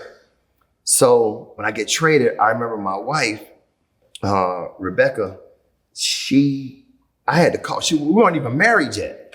Man, I called her to come to New York. I need you to come on. She came, man, she was that calming force that I needed at that time. And we started on the road, which was great. Easy, yep. I started on the road and I started hitting almost immediately, Matt. And then now we come home to Yankee Stadium. And the reason why, I'm gonna tell you why it was so stressful, because the Yankee fans are incredible. I call them the ultimate 10th man because they make you so uncomfortable as an opposing player. Soon as you pull up to the stadium and you step off that bus to go into Yankee Stadium, they are on you immediately. All right. And so that's all I thought of when I thought of Yankee fans. I didn't know yet how great Yankee fans are, how knowledgeable they are, how much I knew they rode with the team, but I didn't know it was like this. So I come home and I remember I hit my first home run, I think as a Yankee off Chuck McElroy. Line drive to right field. And man, when the Yankees traded for me, Matt, I had 21 home runs already. I hit 20 home runs as a Yankee that year. Damn. I think only 3 guys in all of history of baseball have ever hit 20 plus home runs for 2 different teams in the same year. Me, Mark McGuire, and I think Carlos Beltran. And I hit 20. I just flat out raked. And so I will say this. The Yankees is big boy baseball. My man, I lived in a Yankee neighborhood. I go get my coffee before I go to the stadium. Day, let's go. Let's go now. Come on now. Let's What go. you gonna do today, Dave? Hey, let's go. So my deli, the guy at the deli, I go there. That's where the policeman, the fireman be in there. I go in there and chop it up because I'm balling. So, I'm in there chopping up. But now you hit a little dry spot. You still got to go get your sandwich, right? So now I'm going in there, right? Hey, Dave, man, stay off the curb or the dirt. I'm like, no, I'm trying, right? The deli was such a great dude. The guy at the deli, we make it to the playoffs, Matt. And in the process of just having conversations all the time, he had never been to a Yankee playoff game. Oh, So we make it to the playoffs, right? Yeah. And I get tickets, right? And I go in there and I bless him. Man almost cried on me, bro, which made shit. I'm like, man. Right. So I give him the tickets, man. Look here. Next day, I get somebody ring the doorbell, my doorbell at the house. I go, look, it's the deli man. I'm like, how you know where I live? He go, Dave, everybody know where you live. I thought I was in the cut. I thought didn't nobody know where I live. He said, man, everybody know where you live at, right? He brought my sandwich to the crib, right? The love you get from Yankee fans. I played 2 years in New York. Yankee fans act like I only played for the Yankees. That's dope. So we go play. We play the A's in the first round. We get past them. They were tough. We go play Seattle. Mariners. And the Mariners, they had a good team, but they didn't have dominant pitching. Their pitching was lovely to hit off of. It's lefty. He said lovely. They were lovely, bro. So, and then the home run, the big home run I hit to put us into the World Series, man, we in Yankee Stadium. It's 3-2. The score, we got first and third. I come up. And again, I'll take you through my mindset. Arthur Rhodes comes in. Arthur Rhodes is a lefty, throw gas, 95, 96, got a little cutter, right? And I used to always joke with, I used to hate facing Arthur. Even though I had good numbers, I hated facing him. So like sometimes I was seeing him walking out to the bullpen before the game. I'd be like, Arthur. He'd look over at me. I'm like, hey man, don't answer the phone when they call, man. Just tell him you tired. He's like, man, he was looking at me because we was never boys, right? He a pitcher. I don't talk to pitchers. But I was just joking with him. Anyway, he come in that night, 3-2 game. I could see it like it was yesterday, bro. And I told myself, once again, I'm staying on that fastball at 2 strikes. Because you don't get to the big leagues hitting split fingers, curveballs, changeups. Get to the big leagues hitting fastballs. So I'm like, I'm going to stay on this fastball at 2 strikes. Matt, he got me to 3 balls, 1 strike. And now everybody is on their feet. This is Yankee Stadium. You got to come to you. Don't nobody scream like the Yankee fans. You got to come to you. I step out, Matt, and I step back in. And I'm like, okay, don't try to do too much. And don't try to hit it 500. Just put a good swing on him. Because I know he got to come to me. Man, he threw a fastball right down. I wish you had that video. He threw a fastball right down the middle, Matt. And as soon as I hit it, I can still see it right now. As soon as I hit it, it ain't going foul. And I can see it right now. And immediately I look in the dugout because I know the fella's about to jump up. Boy, I hit it and I look and I see them heads coming because you can't see it. Right, you got to get up. I see them come out. I round first base, always do my little pump, right? And as I hit second, it feels like an earthquake in the stadium. Like literally, I feel like I'm running like this. Yeah, it feels like an earthquake. And you see beer everywhere, people hugging, screaming, they going nuts. Yeah. Man, I round third base, man, I hit home, man. I'm telling you, I don't think there's a better feeling than that feeling right there to come through and at home with the excitement of our fans, them Yankee fans, oh man, them. So look, Matt. As I'm sitting there in the cut, 3-1,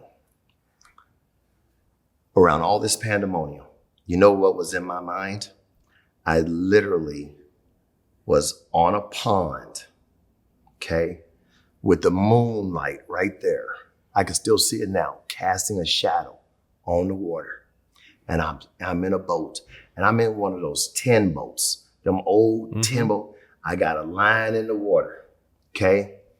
If you could have cut my head open on that 3-1 pitch, that's where I was. I was so relaxed and laser focused on this one pitch. Why I had that in my mind, I don't know, because I don't even fish.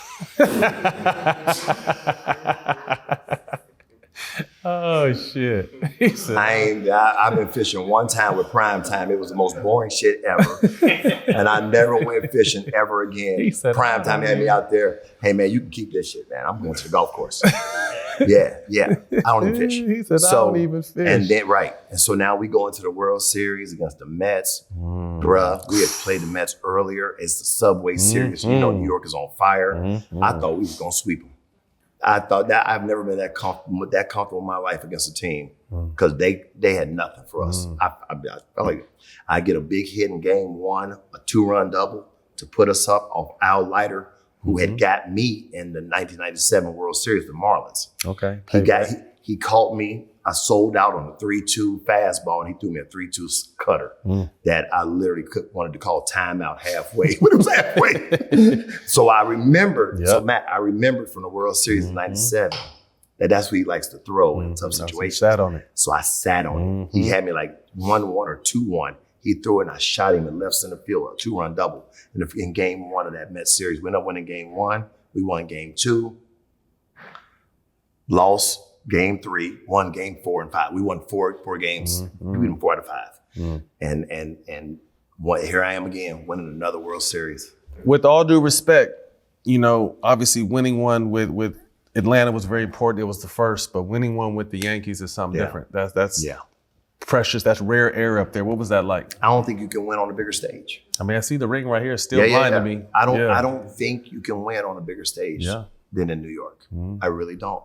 Seem like the lights are brighter. You know, there's more emphasis, more media. It's media everywhere, man. And then being the Subway Series, like you're bringing the whole. I mean, even though it was within New York, I guarantee the whole country was tuned in on this one. And the vibe and the energy in New York was unbelievable during this series. And then our parade. Hey, listen, man, there's no parade like the Yankee parade. I can imagine. Oh, you were married at that time. We'll keep it PG. Yeah. I can imagine all the little Puerto Rican girls out there and the Dominicans and. Stop having flashbacks. Yeah, I was just saying, I can imagine. I didn't win shit. I can imagine. Real quick, give me something on Jeter.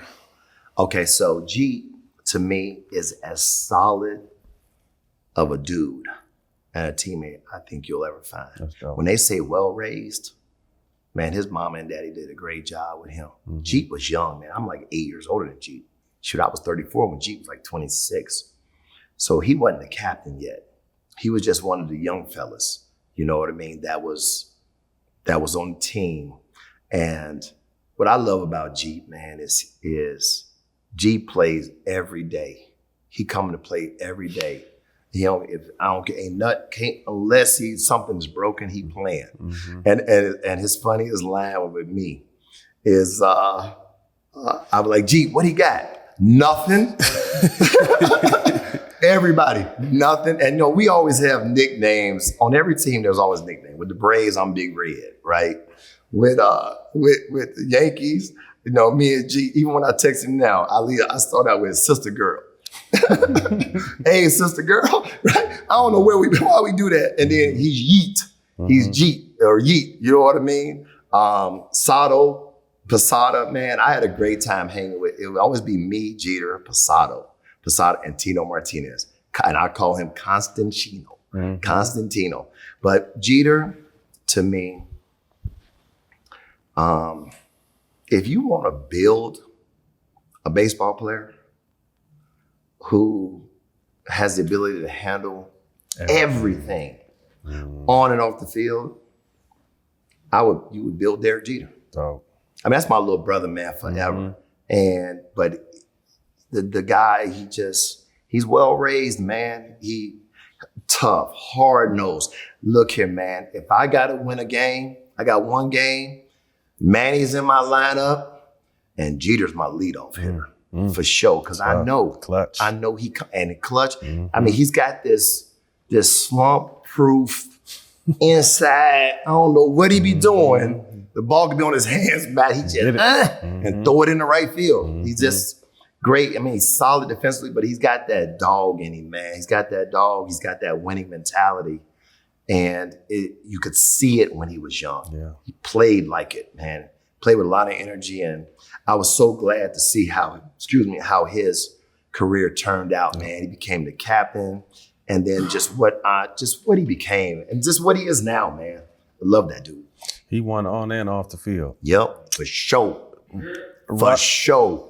Roger Clemens. Clem, I love Clem, man. I got told, man, listen, when Clem pitches, I feel like we back at the University of Texas.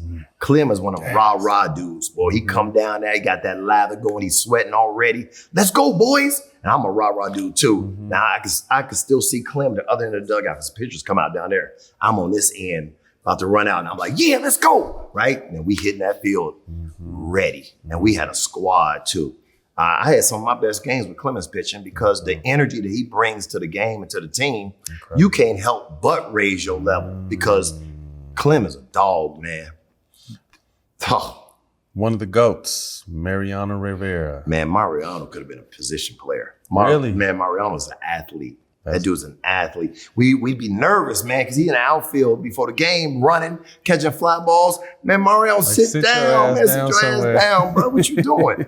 But Mariano, hey, I've never seen a guy so good that everybody in the league seemed like they respected because he never showed nobody up. Mariano come in the ninth inning, carve you up, game over, just shake the hand. Respectable. Respect there, shake hands, and let's take it on into the dugout. I can't remember a time where he went crazy, except when we win the World Series. Then he'll show out. But other than that, all business. But he is one pitcher who I would say carried leadership cachet in the clubhouse, where Mariano probably could stand up in front of the team and we'd listen to him. Because normally pitchers, You don't have to, yeah. they just pitchers, dog. The position players run the team. Interesting. Last season with the A's, Moneyball. Was Moneyball accurate? Not even close. Not one scene actually happened. Really? Let me tell you about Moneyball. Please do. First- I like this. I like First day I walked into the clubhouse, they was like, our leader has arrived. Here he is. I'm coming in 7 World Series teams in. Damn. A lot of these dudes were young watching me when they were coming up. So, and me, I've been trying to lead my team since my second year, Matt. So I walked in, couldn't wait to be the leader of this team. And they reminded me of the young Braves. Oh, really? Man, they had Mark Mulder, Tim Hudson, Barry Zito. We had Miguel Tejada, Eric Chavez over there. We had Giambi. No. Jason wasn't there. He wasn't there? No. He was gone? He gone. Ooh. No, he gone. We got Jermaine Dye, young Jermaine Dye. We got give him enough dudes the name right there. We had Nice squad. these young boys, and man, and I felt like I had come like full circle. Like now I'm the main veteran trying to lead these young guys. Yeah. And man, listen, they know on the plane, last seat, that's my office. Come see me. And they come back in the back, man. We would talk baseball and life and stuff like that. Man, we go on the road. I'd be like, I come on the plane. First thing I would say is, women and children off the street. These Oakland A's are coming to town because these young boys was coming into your city, boy. But no, the movie was nothing like what it really was. Like in the movie when Brad Pitt had to go into the batting cage to get my character to come on board and what they were trying to do. That ain't never happened, man. Man, first of all, I would never say to a manager or a general manager, man, y'all paying me $7 million, you know what I mean? And, are you crazy? I don't talk like that. Man, my mama would kill me if I said some mess like that to somebody. I wasn't raised like that. I was a leader first day. None of those scenes actually happened. Look, if you saw the movie, remember the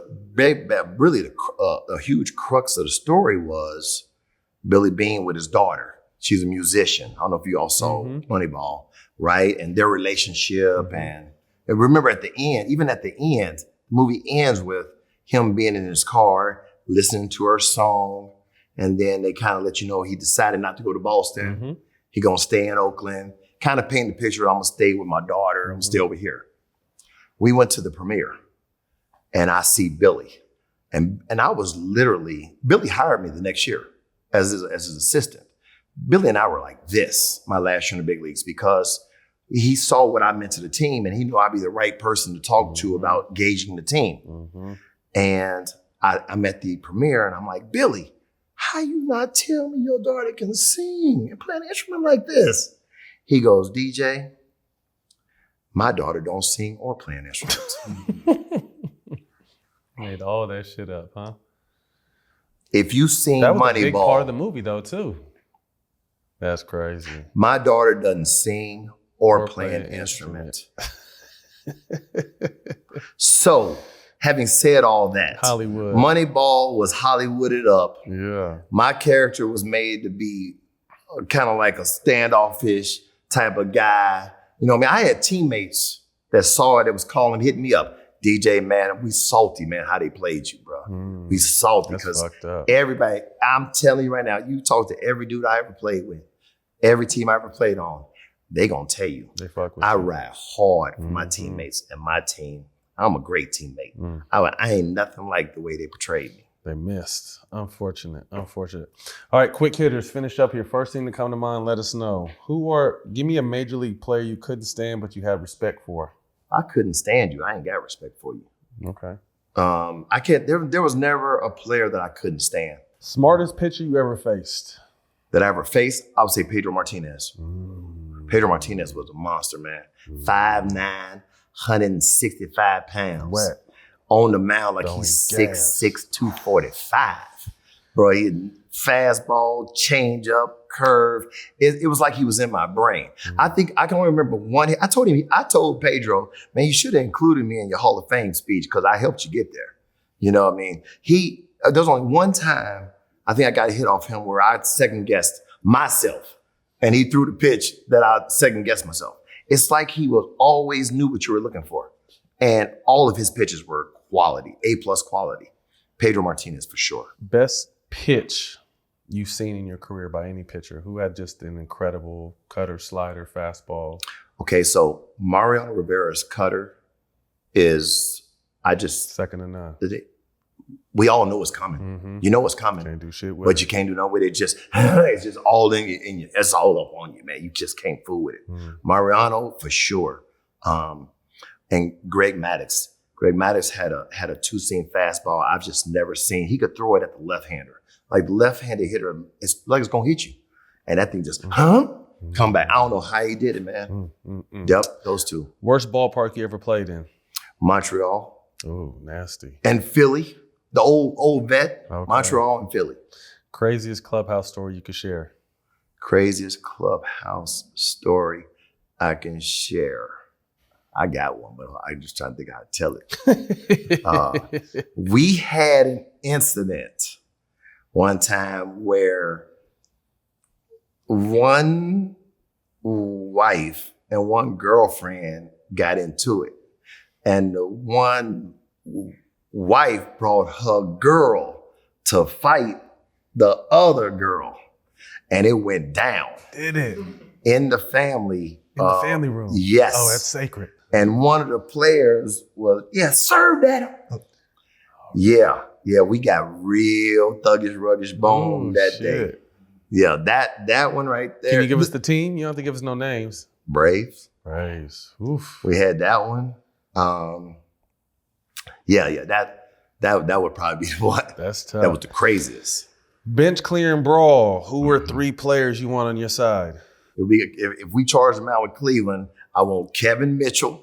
I want what's my man? Albert Bell there? Nope. He was already on? Nope. I want Kevin Mitchell. I'm looking right at my man. Kevin Mitchell had a goal too. Yeah, he's from the crib.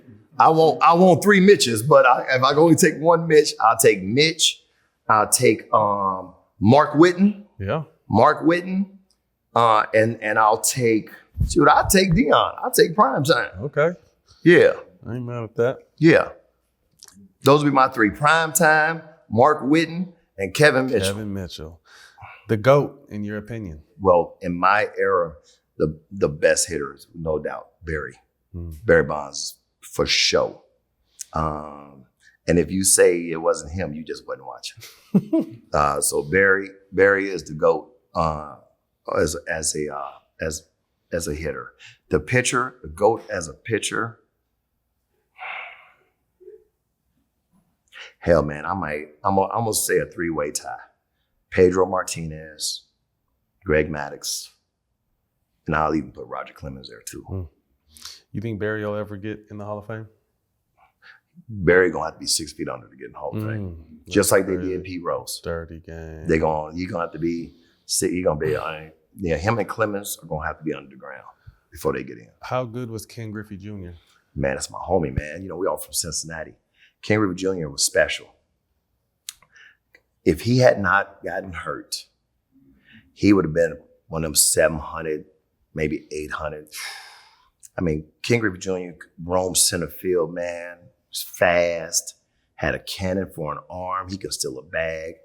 Confidence, the likability about him. The game loved him. His teammates loved him.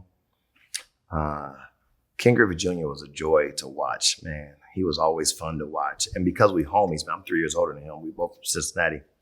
I met Junior when he was 16. I was 19. I just got drafted, man. We all in the cages hitting. He was still in high school. Ken Griffey Jr., man, he's a special guy, man. He was special to the game, still special to the game. And I'm just glad I got a chance to see his career. I hate that he got hurt when he went to Cincinnati, because a lot of people, I think, are really sleeping on how good he was. How great Ken Griffey Jr. actually was. No question. Pure talent. Who's the best pure talent in baseball, in your opinion, right now? Ronald Acuna. Ronald Acuna, man, is special. I tell you who else is special. It's just, I don't know, he might have to get with another team, is Ellie De La Cruz in Cincinnati. Yeah. He just, if he gets on a team where he doesn't feel like he has to carry, and do everything, where he can just relax and just play his position. Right now, it looks like he presses because he feels like if he don't do it, it ain't gonna get done. No that's a tough. But Ellie De La Cruz, man, that guy's got a lot of talent. He like a wild bronco out in the wilderness, you know, just wild, but boy, he get it together. But Ronald Acuna, that's a bad man right there. Ohtani got to be in there. I mean, the dude can pitch and hit, and he make Major League pitching look like he just facing some children. So honestly, I got to give it to Shohei. No, I take that answer back. Shohei is the best pure talent. One Major League guest you would like to see on this show? It's wide open. We only have 4, y'all. Yeah. I'm trying to think who would be great on this show that would be funny and give you some information. You know, guys would be funny. Like guys like John Kruk. Guys like, I think Roger would be good. He's a good storyteller. Jeter would be good. The captain. Yeah. You ever get any run across Bo Jackson at all? Yeah, Bo would be good too. What was Bo like? Look, man, Bo, there's only been I would say 2 guys that literally something happened with my eyesight where it blurred. Bo Jackson one time ran from home to first where he went, it would just appear where something happened right there. And prime time, I saw prime time do it with time in the outfield. He was running for a ball and all of a sudden it was like, wait a minute, how did he get from there to there? You know, Bo Jackson, man, Bo was 6'1", he was 230, looked like they spray painted his uniform on him. You know what I mean? Fast as heck, a cannon. Bo was impressive, man. Another guy. Now that too is another guy who the world does not give the amount of credit to his greatness. And if it were not for that injury in football, we'd probably be talking about Bo as the greatest to have ever played. Wow, that good. Man, God only makes a few of them every century. I'm telling you, all around like Bo, God only. He ran up the wall and ran down. That's how fast. I would love to. But we used to go out to the wall and laugh and be like, ain't no fucking way. You think we can run up this wall? I'm looking, I don't even understand the physics of it. Right. Like you'd have to, how you even do that? I don't get to that speed. How do you even get to that? You got to go up and then he came down it. Yeah, ran down that motherfucker too. Who thinks to do that, Matt? Only him. Who is thinking that? Only him. So, yeah, man. Bo Jackson, man, our golly. He's so cool, man. I love Bo, man. When I had my hip replaced, and who better to call than Bo? Because Bo was like one of the first ones. Man, Bo sat, like I'm sitting next to you. Bo had me sitting right there giving me the whole plan, the type of shoes I need to buy, like all kind of stuff. You know, I was over there too. Okay, what's it called? Man? Yeah. I'm taking all that. I'm writing all of it down. Well, Ricky Henderson, man, rest in peace, man. Yeah. Ricky Henderson was the one guy that we all thought would literally go to 100. Mm-hmm. His face would look 100, his body would still look 25. Ricky Henderson was best shape, a game changer. Ricky Henderson, best leadoff hitter of all time. No, and I mean, everybody feels that way. I didn't get a chance to play with Ricky, but I got the chance to know Ricky. And I love Ricky Henderson, man. It just hurts me that, it hurts me like it hurts me that Kirby Puckett is no longer here. Mm-hmm. Man, these were two guys that when they're around, you want to go say what's up. You just want to go be around them. Great energy. Kirby Puckett was like that, man. When you played Minnesota Twins, I got to go see Puck. I got to, because it's just the smile and the energy they carry, man. I still cannot believe that Ricky Henderson is gone. Quick story. I went to Reggie Jackson's he had a softball game at Oakland Coliseum. That was kind of the final game there. And Ricky was my favorite player, and I've always been someone, like, I don't like to bother people because I know how, to an extent how it is. When we went into the locker room, he was the one at the table with everybody sitting around him telling stories. And I just kind of stood and listened for a little bit, got to talk to him when we were out on the field a little bit, but I kicked myself because maybe a month later he had passed. I'm just like, damn, I should have just been the fan and asked for a picture. But it just shows you, man, that life is short, brother. Yeah. Like, no matter how great an athlete you are or you were, at some point it's going to be over. Mm-hmm. Like, we all going on to the pearly gates, man. Mm-hmm. You ain't going to outrun it. Nope, can't. And we all think we going to make it to 80.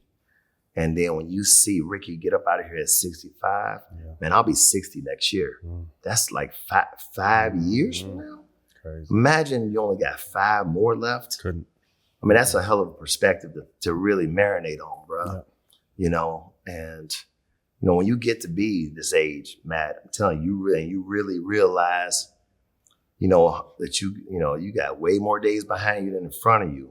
Mm-hmm. And then you look at some of your buddies that played before you, they're in their 70s, and you start to see how they slow down. Mm-hmm. They're slowing down. You're like, man, how many more real productive years do you really have? Man, that's humbling to me, brother. That's why I try to take it one day at a time, enjoy myself, live life for them 24 hours, because I truly believe it is not promised, man, getting to 80. So that's how I live my life. That's why I'm real honest, when I talk. Gotta be. You know what I'm saying? Because there's only one way to be as honest, my man. Well, DJ, man, we appreciate your time. Man, thanks for having me, It was an honor. Looking forward to doing some more stuff. Like I said, all the smoke is coming into the baseball space, man. So we're definitely going to look to team up with you somehow. All right, cool. Man, that's a wrap. David Justice. You can catch this. Yeah, we can clap if you want. Yeah.